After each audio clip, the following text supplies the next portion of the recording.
আসসালামু আলাইকুম সকল প্রবাসী ভাইদের প্রতি। আজকে একটা মেসেজ নিয়ে আসলাম। মেসেজটা হচ্ছে এরকম: প্রবাসী ভাই যারা আছেন তারা দয়া করে রং নাম্বারে কথা বলবেন না। নতুন একটা চক্র বাইর হয়েছে। চক্রটা হচ্ছে এরকম: ফেসবুক, ইমো, হোয়াটসঅ্যাপ এগুলাতে মেয়ে ছবি দিয়ে রাখে। যদি কানেক্ট হয় তাহলে কি করে, এসএমএস করে। এসএমএস করলে এখান থেকে রিপ্লাই আসে। একসময় অনেক মেসেজ হয়। মেসেজ হওয়ার পরে একটা মেয়ে দিয়ে কথা বলে আমি অনেক বিপদে আছি, আমার টাকা লাগবে।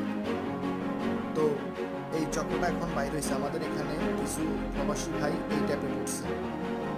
তো মেসেজটা এই জন্যই দিলাম, সবাই প্রবাসী ভাই যারা আছে তারা অনেক সরল। আমি জানি আমি একজন প্রবাসী। তো মেসেজটা শেয়ার করবেন, অনেক প্রবাসী ভাই হয়তো বেঁচে যেতে পারে। আগে কথা বলে নিবেন। Likey